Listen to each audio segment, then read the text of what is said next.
أعوذ بالله من الشيطان الرجيم بسم الله الرحمن الرحيم نحمده ونستعينه ونستغفره ونعوذ بالله من شرور أنفسنا ومن سيئات أعمالنا من يهده الله فلا مضل له ومن يضلل فلا هادي له وأشهد أن لا إله إلا الله وحده لا شريك له وأشهد أن محمدا عبده ورسوله يا أيها الذين آمنوا اتقوا الله حق تقاته ولا تموتن إلا وأنتم مسلمون يا أيها الناس اتقوا ربكم الذي خلقكم من نفس واحدة وخلق منها زوجها وبث منهما رجالا كثيرا ونساء واتقوا الله الذي تساءلون به والأرحام إن الله كان عليكم رقيبا يا أيها الذين آمنوا اتقوا الله وقولوا قولا سديدا يصلح لكم أعمالكم ويغفر لكم ذنوبكم ومن يطع الله ورسوله فقد فاز فوزا عظيما أما بعد فإن خير الحديث كتاب الله وخير الهدي هدي محمد صلى الله عليه وسلم وشر الأمور محدثاتها وكل محدثة بدعة وكل بدعة ضلالة وكل ضلالة في النار. قال تعالى قد خلت من قبلكم سنن فسيروا في الأرض فانظروا كيف كان عاقبة المكذبين. سورہ آل عمران آیت نمبر 137. اللہ رب العزت اس آیت میں ارشاد فرما رہے ہیں یقیناً تم سے پہلے کئی طریقے گزر چکے، پس تم چلو زمین میں، پس تم دیکھو کیسا تھا جھٹلانے والوں کا انجام۔ اللہ رب العزت اس آیت میں مسلمانوں کو تسلی دے رہے ہیں، مسلمانوں کو اطمینان دلا رہے ہیں۔ وہ مسلمان جو احد کی لڑائی میں ہونے والے نقصانات کی وجہ سے پریشان تھے، مایوس تھے، تو اللہ رب العزت اس آیت میں وعدے کر رہے ہیں کہ جن کے بارے میں تم یہ سمجھ رہے ہو کہ احد کی لڑائی میں وہ جیت چکے، وہ فتح پا چکے، وہ غالب آ گئے، تو ان کا یہ غلبہ عارضی ہے، ان کی یہ فتح چند دنوں کے لیے ہے، بالآخر وہی شکست کھائیں گے، وہی ذلیل و رسوا ہوں گے، انہی کا برا انجام ہوگا، جیسا کہ یہ پہلی قوموں کے ساتھ ہوتا آیا ہے۔ تو اللہ تعالیٰ فرماتے ہیں قد تحقیق کے لیے ہے، یعنی کہ بے شک، یقیناً، خلط فعل ماضی ہے، مؤنث کے لیے ہے، گزر چکے، من قبلکم تم سے پہلے، قبل کے معنی پہلے، کم تم، سنتن کی جمع ہے، سنتن طریقہ، سنن طریقے، فسیرو فا کا معنی پس، سیرو فعل امر ہے جمع کے لیے، تم چلو، فی الارض زمین میں، فانظرو پس تم دیکھو، فا الگ ہے اور انظرو الگ ہے، انظرو فعل امر ہے جمع کے لیے ہے، اس کا واحد ہوتا ہے انظر، تو دیکھ، انظرو تم دیکھو، کیفا کیسے، کانا تھا، عاقبہ انجام، المکذبین جھٹلانے والوں کا، المکذبین جمع ہے المکذب کی، المکذب جھٹلانے والا، تکذیب کرنے والا، المکذبین جھٹلانے والے، تکذیب کرنے والے۔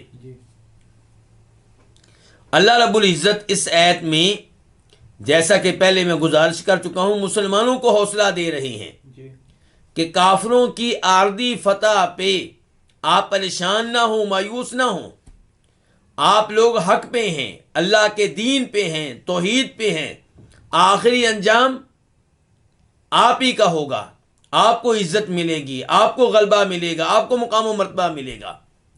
اور یہ لوگ باطل پہ ہیں، یہ ممکن نہیں کہ ان کا آخری انجام اچھا ہو۔ اللہ رب العزت کہتے ہیں کہ آپ دیکھ لیں پہلی اقوام کے ساتھ کیا ہوا، پہلی اقوام کو اللہ رب العزت نے کیسے پکڑا، کیسے اللہ رب العزت نے ان کے گناہوں کی وجہ سے ان پہ عذاب بھیجا۔ مثال کے طور پہ اللہ تعالیٰ ارشاد فرماتے ہیں سورہ عنکبوت میں، کُلًا اخذنا بذنبہ فمنہم من ارسلنا علیہ حاصبا ومنہم من اخذتہ الصیحہ ومنہم من خسفنا بہ الارض ومنہم من اغرقنا، کہ ہم نے ان لوگوں کو ان کے گناہوں کی وجہ سے پکڑا، ان لوگوں پہ ان کے گناہوں کی وجہ سے عذاب بھیجا۔ ان میں سے کئی وہ ہیں جن پہ ہم نے پتھریلی ہوائیں بھیجیں، ایسی ہوا جس میں کیا تھے، پتھر تھے، اور کچھ وہ لوگ ہیں جنہیں ہم نے چیخ کے ذریعے ہلاک کیا، اور کچھ قومیں ایسی ہیں جنہیں ہم نے زمین میں دنسا دیا، اور کچھ لوگ ایسے ہیں جنہیں ہم نے پانی میں غرق کر دیا۔ تو اللہ رب العزت کے یہ طریقے ہیں، اللہ نے کسی قوم کو کسی عذاب میں مبتلا کیا اور کسی قوم کو اللہ نے کسی اور طریقے سے عذاب دیا۔ لیکن یہ بات طے ہے کہ جنہوں نے بھی اللہ کے نبیوں کو جھٹلایا علیہم الصلوۃ والسلام، انہیں تنگ کیا، انہیں قتل کرنے کی کوشش کی، ان کا مذاق اڑایا، اللہ رب العزت کی تکذیب کی، ان کا آخری انجام اچھا نہیں ہوا۔ تو اللہ رب العزت کا یہ طریقہ ہے کہ اللہ رب العزت مہلت دیتے ہیں کافروں کو، فوری طور پہ نہیں پکڑتے، اللہ تعالیٰ وقت دیتے ہیں، ان کی رسی کو ڈھیلا کر دیتے ہیں، لیکن اگر وہ سدھرتے نہیں ہیں، توبہ نہیں کرتے، ایمان کی طرف نہیں آتے، پھر اللہ رب العزت انہیں پکڑ لیتے ہیں۔ فرمایا قد خلت من قبلکم سنن، تم سے پہلے کئی طریقے گزر چکے، یعنی کہ کئی قوموں کے ساتھ اللہ رب العزت نے ایسا کیا۔ فسیروا فی الارض، پس تم چلو زمین میں، ایمان والوں سے کہا گیا تم زمین میں چلو اور دیکھو ان لوگوں کا انجام کیسا ہوا، جہاں جہاں ان کی رہائشیں تھیں وہاں پہ اللہ نے کیسے کیسے عذاب بھیجا۔ اللہ رب العزت یہاں پہ زمین میں چلنے کا حکم دے رہے ہیں، کس لیے؟ عبرت حاصل کرنے کے لیے۔ لیکن یہاں پہ سوال پیدا ہوگا کہ زمین میں سیر و سیاحت کے لیے نکلنا یہ کیسا ہے؟ تو جواب یہ ہے کہ اگر آپ سیر و سیاحت کے لیے نکلتے ہیں اور مقصد کسی حرام چیز کا حصول ہے، آپ سیر و سیاحت کے لیے جاتے ہیں کافر ممالک میں، کیوں؟ کیونکہ وہاں پہ گناہ کا ارتکاب کرنا آسان ہے، گناہ کی ساری سہولتیں میسر ہیں، اور آپ جانتے ہیں کہ وہاں پہ آپ کو وہ لوگ دیکھنے والے نہیں ہیں جو آپ کے دوست ہیں، جو آپ کے رشتہ دار ہیں، جن سے آپ کے تعلقات ہیں، تو آپ سمجھتے ہیں وہاں پہ جائیں گے گناہ میں کوئی رکاوٹ نہیں رہے گی۔ اگر سفر اس لیے ہے تو یہ سفر حرام ہے، اور یہ مال جو آپ نے خرچ کیا ہے اس حرام سفر پہ، اس کا حساب کتاب ہوگا۔ اور دوسرے نمبر پہ سفر ہوتا ہے، زمین میں انسان نکلتا ہے کسی شرعی مقصد کے لیے، کسی ایسے مقصد کے لیے جس کی شریعت ترغیب دیتی ہے۔ مثال کے طور پہ علم کے حصول کے لیے آپ نکلتے ہیں، علم لینے کے لیے آپ سفر کرتے ہیں، تو یہ سفر بہت ہی بابرکت سفر ہے، یہ بہت ہی عظیم سفر ہے، اس پہ اجر و ثواب ملتا ہے۔ اور سلف صالحین نے، صحابہ کرام نے دین سیکھنے کے لیے، دینی مسائل معلوم کرنے کے لیے بڑے بڑے لمبے سفر کیے ہیں۔ ایک حدیث کو حاصل کرنے کے لیے 1 مہینے کا سفر کیا جناب جابر بن عبداللہ نے، اور عقبہ بن حارث، انہوں نے مکہ سے مدینہ سفر کیا ایک سوال پوچھنے کے لیے، ایک فتویٰ معلوم کرنے کے لیے۔ اور عقبہ بن حارث کی حدیث بخاری شریف میں آئی ہے۔ تو کہنے کا مطلب یہ ہے کہ اگر علم کے لیے آپ سفر کرتے ہیں، جہاد کے لیے آپ سفر کرتے ہیں، رزق حلال کے لیے آپ سفر کرتے ہیں، تو یہ اچھا سفر ہے اور اس پہ اجر و ثواب ملے گا۔ اور تیسرا سفر یہ ہے کہ آپ پکنک کے لیے نکلتے ہیں، آپ کا مقصد نہ حرام کام کا ارتکاب کرنا ہے اور نہ آپ کا یہ مقصد ہے کہ آپ علم حاصل کریں، پکنک کے لیے نکلنا چاہتے ہیں، تو اس کا کیا حکم ہے؟ تو اس سفر میں جو آپ کی صورتحال بنیں گی اسی کے مطابق حکم لگے گا۔ اگر اس سفر کے لیے آپ نکلتے ہیں اور راستے میں شریعت کے مطابق آپ نمازیں پڑھتے ہیں، اذانیں دیتے ہیں، تلاوت آپ کرتے ہیں، اللہ کا ذکر کرتے ہیں، اور آپ کے راستے میں اگر کہیں پہ رشتہ دار ہیں تو آپ ان سے ملتے ہیں، صلہ رحمی کرتے ہیں، والدین ہیں اس جانب آپ ان کی زیارت کرتے ہیں، تو پھر آپ کا یہ سفر جو ہے ثواب کا باعث بن جائے گا۔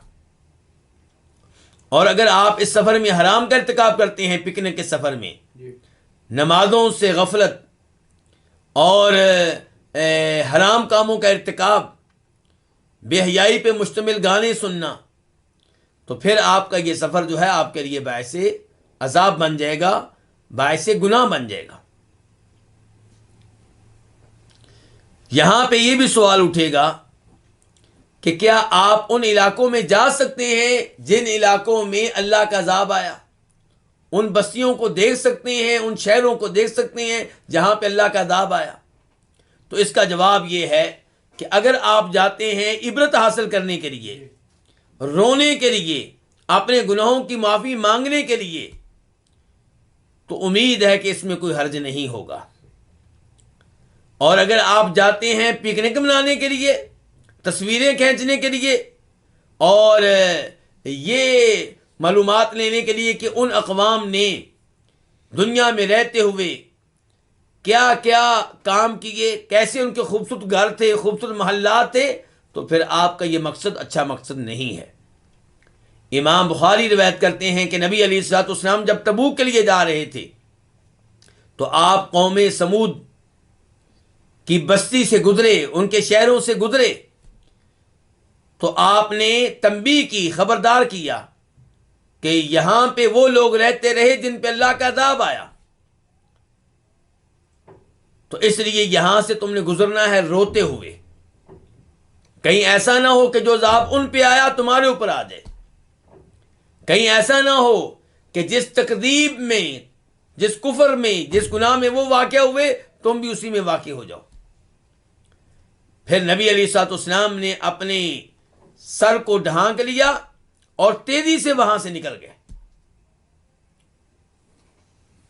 تو یہ جگہیں، یہ مقامات پکنک منانے کے مقامات نہیں ہیں، یہ سیر و سیاحت کے مقامات نہیں ہیں، الا یہ کہ آپ وہاں سے گزریں اور مقصد کیا ہو؟ عبرت حاصل کرنا، اپنے آپ کو خبردار کرنا کہ سنبھل جاؤ، کہیں تمہارے اوپر بھی اللہ کا عذاب نہ آ جائے۔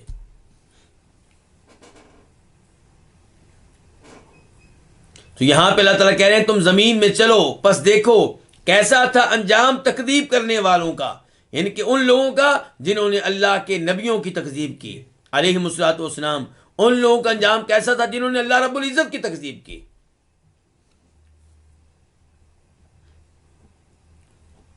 اس کے بعد آیت نمبر 138 اللہ رب العزت ارشاد فرماتے ہیں ھذا بیان للناس وَهُدًى وَمَوْعِظَةٌ لِّلْمُتَّقِينَ،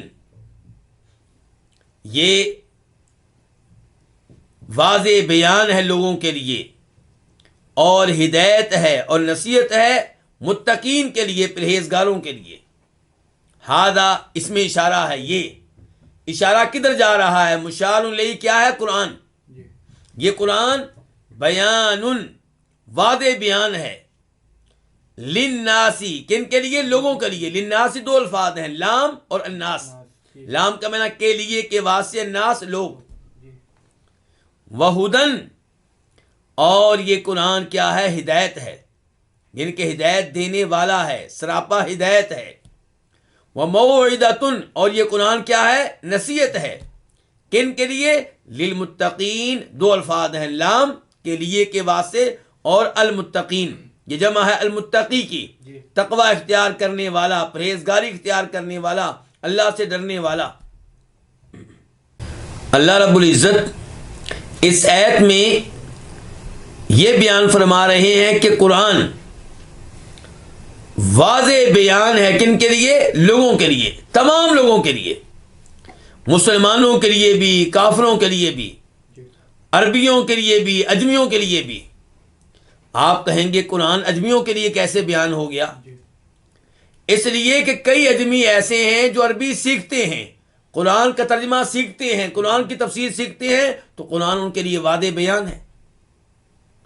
اور جو اجمی عربی نہیں سیکھتے ان تک قرآن کا پیغام پہنچتا ہے، کن کے ذریعے؟ علماء کے ذریعے، ان کے ذریعے جو قرآن کی تفسیر کے ماہر ہیں۔ تو اس لیے قرآن واضح بیان ہے تمام لوگوں کے لیے۔ وَهُدًى وَمَوْعِظَةٌ لِّلْمُتَّقِينَ، اور قرآن ہدایت ہے، ہدایت دیتا ہے، سراپا ہدایت ہے۔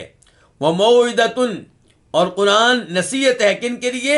متقین کے لیے، پرہیزگاروں کے لیے، تقوی اختیار کرنے والوں کے لیے۔ تو قرآن کریم کے یہاں پہ 3 اوصاف بیان ہوئے ہیں۔ نمبر 1 قرآن بیان ہے، نمبر 2 قرآن ہدایت ہے، نمبر 3 قرآن وعد ہے، نصیحت ہے۔ تو قرآن کا جو پہلا وصف ہے، پہلی خوبی ہے، وہ تمام لوگوں کے لیے، ان کے قرآن واضح بیان ہے کن کے لیے؟ تمام لوگوں کے لیے۔ لیکن قرآن ہدایت ہے اور نصیحت ہے کن کے لیے؟ صرف متقین کے لیے۔ ویسے تو قرآن سب کے لیے ہدایت ہے، لیکن جو ہدایت حاصل کرتے ہیں وہ متقین ہوتے ہیں، جو نصیحت حاصل کرتے ہیں وہ کون ہوتے ہیں؟ متقین ہوتے ہیں۔ اور یہاں سے تقوی کی شان بھی معلوم ہو رہی ہے، تقوی کی فضیلت معلوم ہو رہی ہے، تقوی کی اہمیت معلوم ہو رہی ہے کہ اللہ تعالیٰ کہنے قرآن ہدایت دیتا ہے کن کو؟ متقی لوگوں کو۔ قرآن نصیحت ہے کن کے لیے؟ متقی لوگوں کے لیے۔ اس کا مطلب یہ ہے کہ جس قدر آپ تقوی میں آگے بڑھتے چلے جائیں گے، اسی قدر قرآن سے آپ کو نصیحت ملتی چلی جائے گی۔ جس قدر آپ تقوی میں آگے بڑھیں گے، اسی قدر اللہ تعالیٰ آپ کو قرآن کے ذریعے ہدایت دے گا۔ تو قرآن واضح بیان ہے مسلمانوں کے لیے بھی، کافروں کے لیے بھی، لیکن اس سے ہدایت لیتے کون ہیں؟ متقی۔ اس سے نصیحت لیتے کون ہیں؟ متقی۔ اور یہی تفسیر ہے جناب قتادہ بن دعامہ سدوسی کی، مشہور و معروف مفسر ہیں، تابعی ہیں، امام طبری ان کی تفسیر روایت کرتے ہیں۔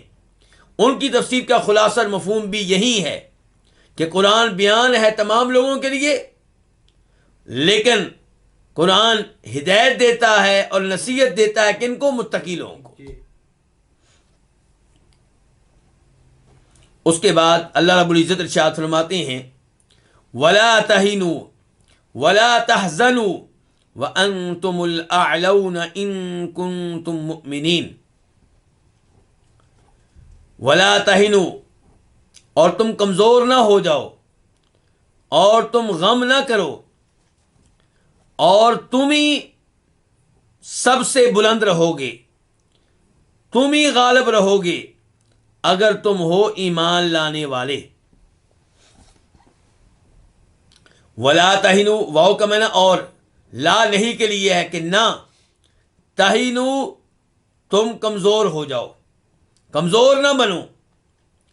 تہینو اصل میں تھا تہینونا، لیکن نون آخر سے گر گیا لا کی وجہ سے۔ اب معنی کیا ہے کہ تم کمزور نہ بنو۔ ولا تحزنو، یہاں پہ بھی واو کا معنی اور، لا نہیں کے لیے۔ تحزنو اصل میں تھا تحزنونا، یہاں پہ بھی نون آخر سے گر گیا لا کی وجہ سے۔ اور تم غم نہ کرو۔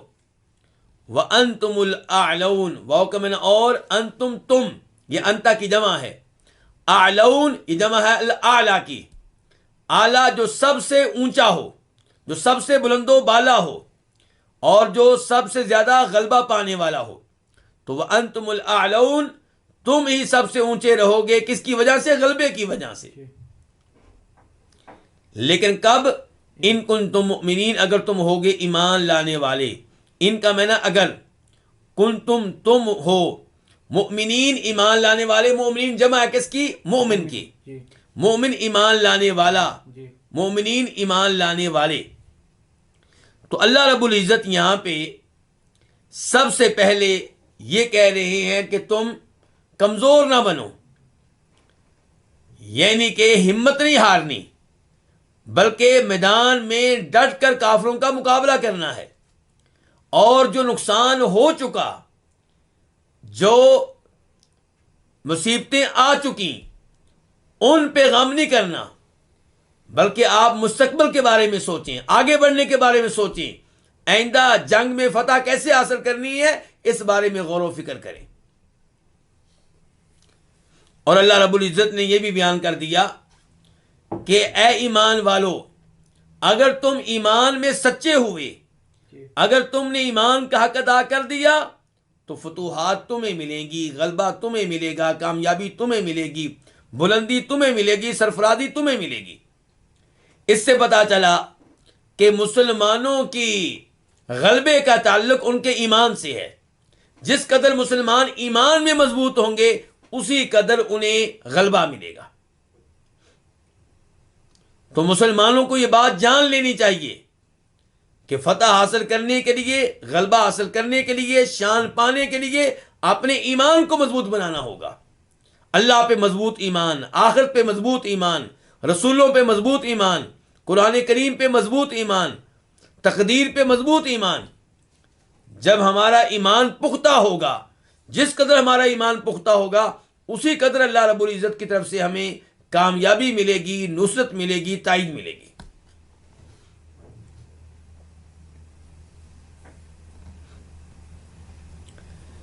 اس کے بعد اللہ رب العزت ارشاد فرماتے ہیں آیت نمبر 140 میں، إِن يَمْسَسْكُمْ قَرْحٌ فَقَدْ مَسَّ الْقَوْمَ قَرْحٌ مِثْلُهُ وَتِلْكَ الْأَيَّامُ نُدَاوِلُهَا بَيْنَ النَّاسِ وَلِيَعْلَمَ اللَّهُ الَّذِينَ آمَنُوا وَيَتَّخِذَ مِنكُمْ شُهَدَاءَ وَاللَّهُ لَا يُحِبُّ الظَّالِمِينَ۔ اگر تمہیں ایک زخم لگا ہے تو یقیناً ان لوگوں کو اسی طرح کا ایک زخم لگ چکا ہے، اور یہ دن ہم ان کو لوگوں کے مابین پھیرتے رہتے ہیں، تبدیل کرتے رہتے ہیں، اور تاکہ اللہ تعالیٰ جان لے ان لوگوں کو جو ایمان لائے، اور تم میں سے کچھ لوگوں کو شہید بنا دے، اور اللہ تعالیٰ ظلم کرنے والوں سے محبت نہیں کرتا۔ ان کا معنی ہے اگر، یمسسکم، یمسس چھونا، لگنا، پہنچنا، کم تمہیں، قرحن زخم، فقد، فا کا معنی کیا ہے پس، قد تحقیق، مسا لگ چکا ہے، چھو چکا ہے، پہنچ چکا ہے، القوم ان لوگوں کو، مراد کون ہے؟ کافر۔ قرحن زخم، مثلہ اسی طرح کا، مثلہ ہو زمین کی طرف جا رہی ہے زخم کی طرف، جو تمہیں زخم لگا ہے اس طرح کا زخم ان کو لگ چکا ہے۔ وَتِلْكَ، واو کا معنی اور، تلک اس میں اشارہ ہے، مؤنث کے لیے ہے، یہ کیا؟ یہ ایام، یہ دن، ایام یوم ان کی جمع ہے۔ نداولوہا، نداولو الگ لفظ ہے، ہا الگ لفظ ہے۔ نداولو ہم پھیرتے رہتے ہیں، ہم تبدیل کرتے رہتے ہیں، ہا ان دنوں کو، بین الناسی لوگوں کے درمیان، بین کا معنی درمیان، وَلِيَعْلَمَ اور تاکہ اللہ تعالیٰ جان لے۔ اس کا مطلب یہ ہے کہ لیعلم جو فعل ہے اس سے پہلے کوئی چیز محذوف ہے، کوئی چیز مقدر ہے، اسی لیے اللہ تعالیٰ کہہ رہے ہیں اور تاکہ جان لے، تو اس کا مطلب ہے اس سے پہلے کوئی اور بات ہے اور اس کے بعد اللہ تعالیٰ کہہ رہے ہیں اور تاکہ اللہ تعالیٰ جان لے۔ تو لام کا معنی تاکہ، یعلم جان لے، فعل مضارع ہے، اصل میں تھا یعلم، لیکن لام کی وجہ سے لام کے بعد ان ہوتا ہے تو کیا ہو گیا؟ لیعلم، تاکہ اللہ تعالیٰ جان لے، الذین ان لوگوں کو، اسم موصول ہے الذی کی جمع، ان لوگوں کو، آمنو جو ایمان لائے، فعل ماضی ہے جمع کے لیے، اس کا واحد ہوتا ہے آمنا، وہ ایمان لایا، وَيَتَّخِذَ اور تاکہ وہ بنائے. یتخذہ کا عطف کس کے اوپر ہے؟ لیعلم کے اوپر. اور تاکہ وہ بنائے منکم تم میں سے، من کا معنی سے کم تم میں سے کیا بنائے؟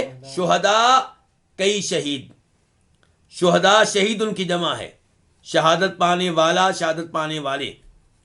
واللہ اللہ تعالیٰ لا نہیں یحب محبت کرتا الظالمین ظلم کرنے والوں سے.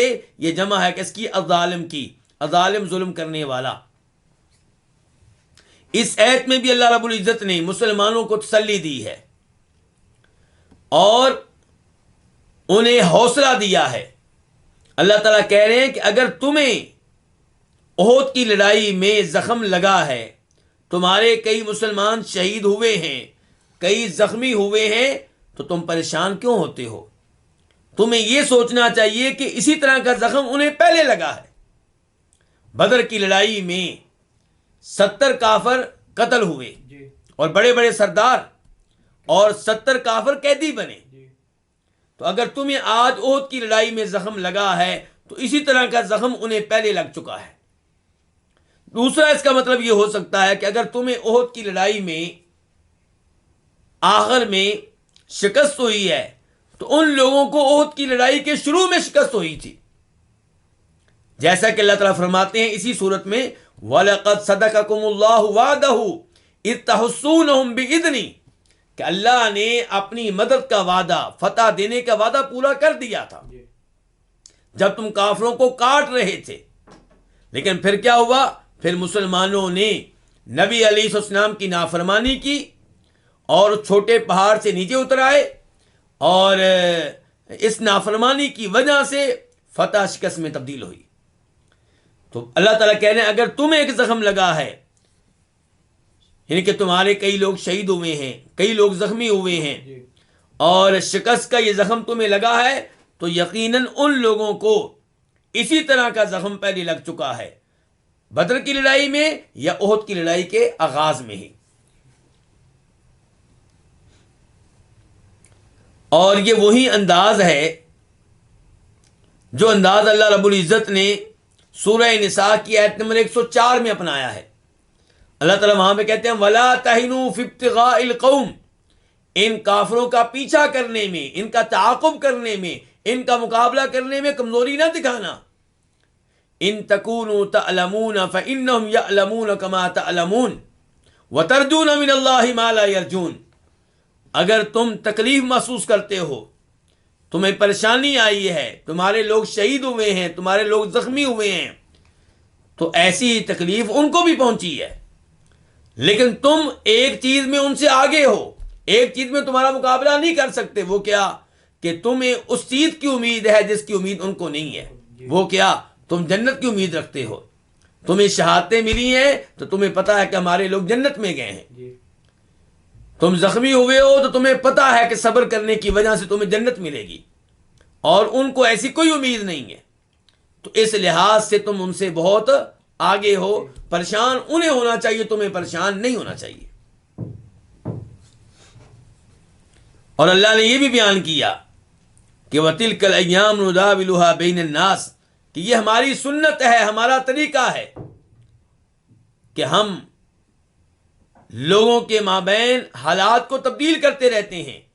جو آج امیر ہے کل غریب ہوگا، جو آج غریب ہے کل امیر ہوگا، جو آج جاہل ہے کل اللہ تعالیٰ اسے عالم بنا دیں گے، علم لے گا. جو جوان ہے کل بوڑھا ہو جائے گا، جو بوڑھا ہے کل کو قبر میں چلا جائے گا. جو بادشاہ ہے وہ کبھی غریب ہو جائے گا، جو غریب ہے کبھی بادشاہ بن جائے گا. جو آج تندرست ہے کل بیمار ہوگا، جو بیمار ہے وہ کل صحت پائے گا. یہ اللہ رب العزت کا نظام ہے. تو اللہ تعالیٰ کہتے ہیں یہ ایام جو ہیں یہ ہم لوگوں کے مابین پھیرتے رہتے ہیں، تو لوگوں کو اس سے نصیحت حاصل کرنی چاہیے. تو اگر آج تمہیں شکست ہوئی ہے تو بدر میں تمہیں فتح ملی تھی، اور آئندہ بھی تمہیں فتوحات ملیں گی، کیونکہ اللہ تعالیٰ ان ایام کو لوگوں کے درمیان پھیرتے رہتے ہیں.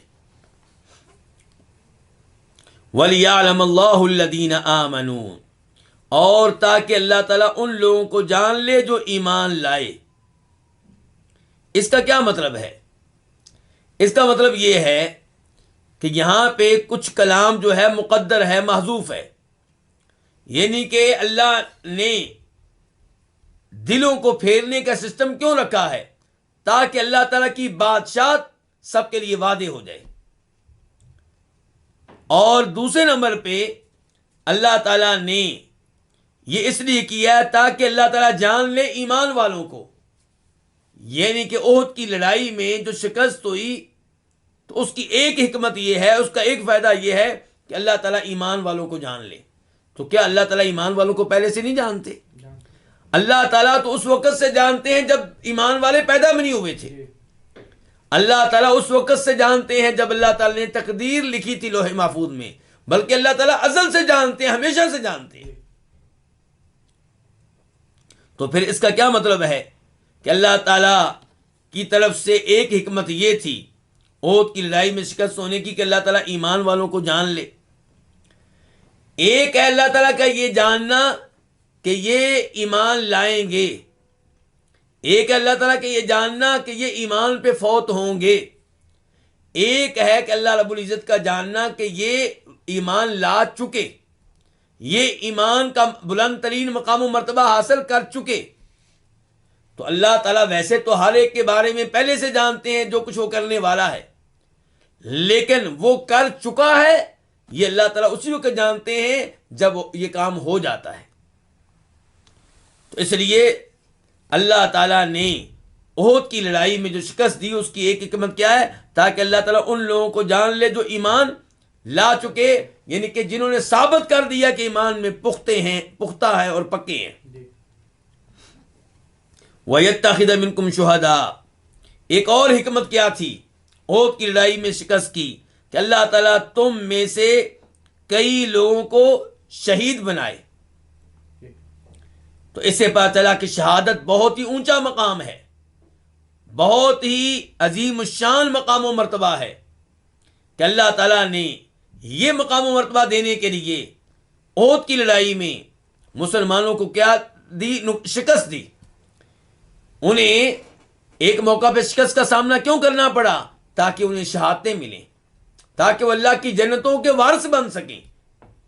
تو یہ اللہ تعالیٰ نے ان کو عزت دی ہے، یہ مقام دے کر ان کو شان دی ہے۔ وَيَتَّخِذَ مِنْكُمْ شُهَدَاءَ وَاللَّهُ لَا يُحِبُّ الظَّالِمِينَ، اور اللہ تعالیٰ ظلم کرنے والوں سے محبت نہیں کرتا۔ یہاں پہ اس جملے کا پچھلے جملے سے کیا تعلق ہے؟ کوئی یہ نہ سمجھے کہ اللہ نے کافروں کو احد کی لڑائی میں فتح دی ہے اس لیے کہ اللہ ان سے محبت کرتا ہے۔ نہیں، اللہ ان سے محبت نہیں کرتا۔ اللہ رب العزت کو ان سے کوئی محبت نہیں ہے۔ کیوں؟ کیونکہ وہ ظالم ہیں اور وہ کفر پہ ہیں، شرک پہ ہیں۔ ان الشرک لظلم عظیم، شرک سب سے بڑا ظلم ہے۔ تو جو شرک کے اوپر ہوں، جو کفر کے اوپر ہوں، اللہ تعالیٰ ان سے محبت نہیں کرتا۔ اس کا مطلب یہ کہ اللہ دوسروں سے محبت کرتا ہے۔ جو ایمان کے اوپر ہوں، جو نیک اعمال بجا لانے والے ہوں، تو اللہ تعالیٰ ان سے محبت کرتا ہے۔ اسی لیے اللہ نے کافروں کے بارے میں کہا کہ میں ان سے محبت نہیں کرتا۔ تو اس ایت سے اللہ تعالیٰ کی صفت محبت کا علم ہو رہا ہے، اور ہم اللہ کے فضل و کرم سے یہ بات مانتے ہیں اور یہ عقیدہ رکھتے ہیں کہ اللہ تعالیٰ کئی لوگوں سے محبت کرتا ہے، اور اللہ تعالیٰ مومنوں کا محبوب بھی ہے۔ مومن اللہ سے محبت کرتے ہیں، اللہ ایمان والوں سے محبت کرتا ہے۔ کئی لوگ اس صفت کی، محبت کی تعویل کرتے ہیں۔ وہ کہتے ہیں کہ اللہ محبت کرتا ہے، اس کا مطلب یہ ہے کہ اللہ تعالیٰ ثواب دینے کا ارادہ کرتا ہے۔ اس کا مطلب یہ ہے کہ اللہ تعالیٰ ایسے لوگوں کو نوازتا ہے۔ ہم کہتے ہیں اس میں کوئی شک و شبہ نہیں، جن کو اللہ محبوب بنا لے ان کو اللہ تعالیٰ ثواب دیتا ہے، ان کو اللہ جنت دے گا، ان کو اللہ نوازتا ہے، انہیں اللہ ہر نعمت دے گا۔ لیکن یہ مانو پہلے کہ اللہ محبت حقیقی معنوں میں کرتا ہے، اور اللہ کی محبت ان عیوب سے، ان نقائص سے پاک ہے جو مخلوق کی محبت میں پائے جاتے ہیں۔ تو یہاں اللہ محبت نہیں کرتا، اس کی تعویل کئی لوگوں نے کی ہے کہ اللہ ایسے لوگوں کو سزا دیتا ہے۔ اور ہم کہتے ہیں بالکل ٹھیک ہے. جن سے اللہ محبت نہیں کرتا ان کو اللہ سزا دے گا، لیکن یہ پہلے مانو کہ اللہ ان سے محبت نہیں کرتا اور دوسروں سے اللہ محبت کرتا ہے. اور یہاں سے بھی پتا چلا کہ انسان کو ظلم سے، کفر سے، شرک سے بچنا چاہیے، کیونکہ جو ایسا ظلم کرتا ہے جو کفر و شرک کے معنی میں ہے، کفر و شرک والا ظلم انسان کو اللہ کی محبت سے محروم کر دیتا ہے. اور اس سے زیادہ محروم کون ہوگا، اس سے بڑھ کر بد نصیب کون ہوگا، اس سے زیادہ ناکام و نامراد کون ہوگا جو اللہ کی محبت سے محروم ہو جائے.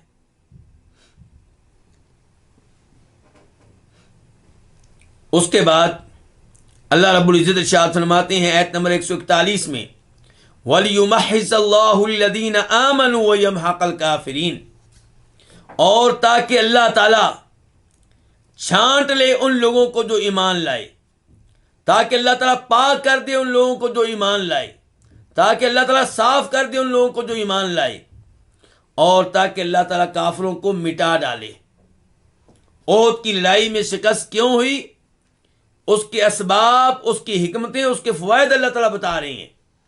ایک فائدہ اللہ نے یہ بتایا تھا تاکہ اللہ تعالیٰ جان لے کہ دعوی ایمان میں مخلص کون ہے، لِيَعْلَمَ اللَّهُ الَّذِينَ آمَنُوا، تاکہ اللہ جان لے دعوی ایمان میں سچے کون ہیں. دوسرے نمبر پہ وَيَتَّخِذَ مِنْكُمْ شُهَدَاءَ، تاکہ اللہ تعالیٰ کئی لوگوں کو شہادت کے مقام و مرتبہ پہ فائز کرے. اور اب اللہ نے کہا وَلِيُمَحِّصَ اللَّهُ الَّذِينَ آمَنُوا وَيَمْحَقَ الْكَافِرِينَ. پہلے اس آیت کے الفاظ اور مفردات کی وضاحت. واو کا معنی اور، لام کا معنی تاکہ، یمحصا اس کا معنی ہوتا ہے چھانٹ لینا، اس کا معنی ہوتا ہے پاک کر دینا، اس کا معنی ہوتا ہے صاف کر دینا. تو یمحصا فعل مضارع ہے، اصل میں تھا یمحصو، لیکن اس سے پہلے ان پوشیدہ ہے جس کی وجہ سے یمحصا ہو گیا. تو معنی کیا ہے، تاکہ اللہ تعالیٰ چھانٹ لے، تاکہ اللہ تعالیٰ پاک کر دے، تاکہ اللہ تعالیٰ صاف کر دے. الذین ان لوگوں کو آمنوا جو ایمان لائے، وَيَمْحَقَ اور تاکہ اللہ تعالیٰ مٹا ڈالے، کن کو، الکافرین کافروں کو. الکافرین جمع ہے الکافر کی کفر کرنے والا. تو شکست کی حکمتوں میں سے ایک حکمت یہ ہے کہ اللہ نے ایمان والوں کو آزمائش میں، مصیبت میں مبتلا کیا، اور ایمان والوں نے اس مصیبت پہ صبر کیا تو اللہ تعالیٰ نے انہیں گناہوں سے پاک کر دیا. تو لِيُمَحِّصَ اللَّهُ الَّذِينَ آمَنُوا، تاکہ اللہ تعالیٰ ایمان والوں کو چھانٹ لے. تو اس جملے کے دو مفہوم ہو سکتے ہیں. پہلا مفہوم یہ کہ اللہ چھانٹ لے کہ کون مومن ہے کون مومن نہیں ہے. دوسرا یہ کہ اللہ تعالیٰ ایمان والوں کو پاک کر دے گناہوں سے. اور دونوں طرح کے مفہوم درست ہیں یہاں پہ. تو تاکہ اللہ تعالیٰ ایمان والوں کو چھانٹ لے، وہ کیسے کہ منافق جو ہیں اس لڑائی میں شریک نہیں ہوئے اور ایمان والے شریک ہوئے. تو اس لڑائی نے وعدے کر دیا کون ایمان والے ہیں کون منافق ہیں، کون ہیں جو کلمہ اوپر اوپر سے پڑھتے ہیں اور کون ہیں جو دلی طور پہ ایمان والے ہیں. تو وَلِيُمَحِّصَ اللَّهُ الَّذِينَ آمَنُوا وَيَمْحَقَ الْكَافِرِينَ، اور تاکہ اللہ تعالیٰ کافروں کو مٹا ڈالے، ان کو ہلاک کر دے، ان کو ختم کر دے. احد کی لڑائی سے کافر کیسے ختم ہوئے؟ احد کی لڑائی سے کافر کیسے مٹے؟ تو اس سوال کا جواب یہ ہے کہ جب ان کو فتح ملی تو ان کے تکبر میں، ان کے فخر میں، ان کے غرور میں اضافہ ہو گیا، اور اس تکبر، فخر، غرور نے انہیں مزید جنگیں کرنے پہ آمادہ کیا. چنانچہ وہ احزاب کی لڑائی میں، خندق کی لڑائی میں لڑنے کے لیے آئے اور فتح نہیں پا سکے. اس کے بعد ایمان والوں نے ان پہ حملہ کیا ہے. ایمان والے جو ہیں مدینہ سے وہ گئے ہیں اور مکہ پہ فتح حاصل کی ہے. تو کافروں کا خاتمہ شروع ہو گیا. تو احد کی لڑائی یہ ان اسباب میں سے ایک سبب ہے جن کی وجہ سے اس سرزمین سے کفر کا خاتمہ ہوا، کافروں کا خاتمہ ہوا. اس کے بعد اللہ رب العزت ارشاد فرماتے ہیں آیت نمبر 142 میں، ام حسبتم، ام کیا، حسبتم تم نے گمان کیا ہے. فعل ماضی ہے جمع کے لیے، واحد ہوتا ہے حسبتا تو نے گمان کیا ہے، حسبتم تم نے گمان کیا ہے، ان کے تدخلو تم داخل ہو جاؤ گے، الجنت جنت میں، ولما یعلم اللہ الذین جاہدوا منکم جبکہ اللہ تعالیٰ نے ابھی تک نہیں جانا ان لوگوں کو جنہوں نے تم میں سے جہاد کیا، اور تاکہ وہ جان لے صبر کرنے والوں کو۔ تو کا معنی کیا ہے؟ کیا حسیب تم نے گمان کر لیا ہے، ان یہ کہ تدخلو اصل میں تھا تدخلونا، ان کی وجہ سے نون گر گیا، فعل مضارع ہے جمع کریے، کہ تم داخل ہو جاؤ گے کہاں؟ جنت میں۔ ولما وہ حالیہ ہے جبکہ، حالانکہ، لما ابھی تک نہیں، لما کا معنی کیا ہے یہاں پہ؟ ابھی تک نہیں، یعلم یہ اصل میں کیا تھا؟ یعلم، یعنی کہ میم کے اوپر سکون تھا، جزم، لیکن آگے ملانے کے لیے کسرہ لایا گیا۔ تو ابھی تک اللہ تعالیٰ نے نہیں جانا الذین ان لوگوں کو، جاہدو جنہوں نے جہاد کیا، فعل ماضی ہے جمع کے لیے، واحد ہوتا ہے جاہدہ اس نے جہاد کیا، جاہدو جنہوں نے جہاد کیا، منکم تم میں سے، وَيَعْلَمَ اور تاکہ وہ جان لے، الصابرین صبر کرنے والوں کو، الصابرین جمع ہے صابر کی، الصابر صبر کرنے والا۔ اللہ رب العزت بیان کر رہے ہیں کہ احد کی لڑائی میں جو مصیبتیں آئیں، جو پریشانیاں آئیں، جو آزمائشیں آئیں، جو شکست ہوئی، اس کا ایک فائدہ یہ بھی ہے کہ اللہ رب العزت یہ جان لیں کہ جہاد کرنے والے کون اور صبر کرنے والے کون ہیں۔ اگر کلمہ پڑھ کر جہاد کیے بغیر، آزمائشوں کے بغیر، مصیبتوں کے بغیر ہر ایک کو جنت میں بھیج دیا جائے، پھر تو سبھی ایمان لے آئیں گے، لیکن دعوی ایمان کافی نہیں ہے، کلمہ پڑھ لینا کافی نہیں ہے۔ اللہ تعالیٰ انسان کو، ایمان والوں کو فتنوں میں، آزمائشوں میں، مصیبتوں میں مبتلا کرتے ہیں، تب پتہ چلتا ہے حقیقی معنوں میں ایمان لانے والا کون ہے، جہاد کرنے والا کون ہے، صبر کرنے والا کون ہے۔ اللہ رب العزت ارشاد فرماتے ہیں سورہ بقرہ میں، ام حسبتم ان تدخلوا الجنہ ولما یأتکم مثل الذین خلوا من قبلکم مستهم البأساء والضراء وزلزلوا حتى يقول الرسول والذین آمنوا معه متى نصر اللہ الا ان نصر اللہ قریب۔ کیا تم لوگوں نے یہ سمجھ رکھا ہے کہ تم آسانی سے جنت میں داخل ہو جاؤ گے، جبکہ ابھی تمہاری وہ حالت نہیں ہوئی جو ان لوگوں کی ہوئی تھی جو تم سے پہلے چلے گئے، جو تم سے پہلے قومیں تھیں، ان پہ آزمائشیں آئیں، انہیں تنگ دستی میں مبتلا کیا گیا، انہیں تکلیفوں کا سامنا کرنا پڑا، آزمائشوں میں وہ ہلائے گئے، جھنجھوڑے گئے، یہاں تک کہ رسول بھی کہنے لگے، ایمان والے بھی کہنے لگے اللہ کی مدد کب آئے گی۔ اور اللہ تعالیٰ فرماتے ہیں سورہ عنکبوت میں آیت نمبر 2 اور 3 میں، احسب الناس ان یقولوا آمنا وهم لا یفتنون ولقد فتنا الذین من قبلهم فلیعلمن اللہ الذین صدقوا ولیعلمن الکاذبین۔ کیا لوگ یہ سمجھتے ہیں کہ وہ کہیں گے کہ ہم ایمان لے آئے تو ان کے ایمان کو تسلیم کر لیا جائے گا اور انہیں فتنے میں، آزمائشوں میں مبتلا نہیں کیا جائے گا؟ اللہ تعالیٰ کہتے ہیں ہم نے ان لوگوں کو جو ان سے پہلے تھے آزمائشوں میں مبتلا کیا۔ کیوں؟ تاکہ اللہ تعالیٰ جان لیں سچا کون ہے دعوی ایمان میں اور جھوٹا کون ہے۔ تو یہ اللہ رب العزت کا طریقہ ہے، اللہ رب العزت کی سنت ہے۔ اللہ تعالیٰ ایمان والوں کا امتحان لیتے ہیں، بلکہ صحیح حدیث ہے، فرماتے ہیں نبی علیہ الصلوۃ والسلام سب سے زیادہ آزمائشیں نبیوں پہ آتی ہیں علیہ الصلوۃ والسلام، پھر جو کوئی جس قدر زیادہ نیک ہے اسی قدر اس پہ زیادہ آزمائشیں آتی ہیں۔ تو اللہ تعالیٰ کہہ رہے ہیں کیا تم نے گمان کر لیا ہے کہ تم جنت میں داخل ہو جاؤ گے، جب کہ اللہ نے نہیں جانا ان لوگوں کو جو تم میں سے جہاد کرنے والے ہیں۔ تو اللہ تعالیٰ تو جانتے ہیں مستقبل کے بارے میں، حال کے بارے میں۔ تو وہی بات جو پہلے میں بتا چکا ہوں کہ اللہ تعالیٰ نے عملی طور پہ نہیں جانا۔